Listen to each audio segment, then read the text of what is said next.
Recovery efforts continue in Washington, D.C. right now after last night's deadly plane crash near Reagan International Airport. An American Airlines jet collided midair with a Blackhawk helicopter. Everyone is believed to have perished. Darkness has fallen on those recovery efforts in Washington as we take a live look at the Potomac River, where crews have been searching all day for remains. The plane was carrying 64 passengers and crew members. There were 3 crew members aboard the helicopter. So far, 27 bodies from the plane have been recovered and 1 from the helicopter. Flight 5342 from Wichita, Kansas was on its final approach to Reagan National when the aircrafts collided. Horrifying incident captured on camera. Both the jet and helicopter burst into flames, then plunged into the Potomac. It is the deadliest air disaster on U.S. soil in more than 20 years.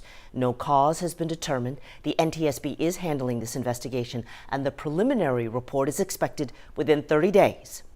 And we're here to assure the American people that we are going to leave no stone unturned in this investigation. We have team coverage tonight with investigative reporter Cheryl Mercedes verifying some of the information coming out on the crash. But let's start with Rekha Mudaraj and what we know about some of the passengers. Rekha? Len, as we know, this is now a recovery mission for first responders who are searching the Potomac River, and we're now learning more about who was on board the American Eagle flight that had taken off from Wichita, Kansas. Because these are young kids. 2 of the kids we lost were 13 and 16, and their moms were traveling with them, very committed. So the loss is felt by everyone here. So that was the CEO of the Skating Club of Boston, who says 6 people from the figure skating community, including 2 teenagers, their mothers, and 2 world champion coaches, were on board that plane.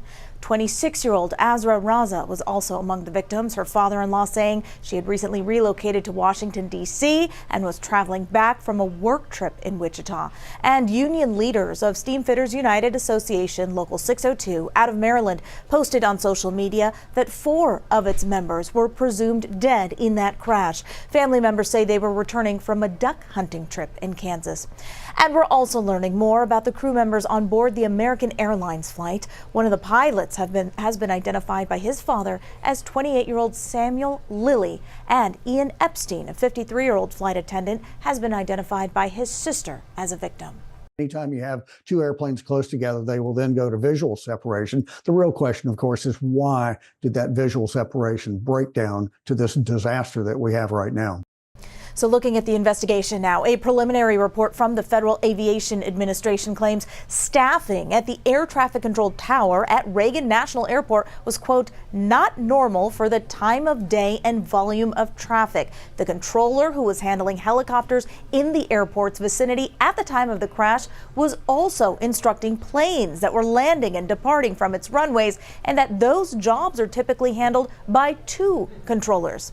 Also, we want to mention today, Senator Ted Cruz, who is the chairman of the Commerce and Transportation Committee, said in a statement that he would have high-level briefings with both the FAA and the NTSB today.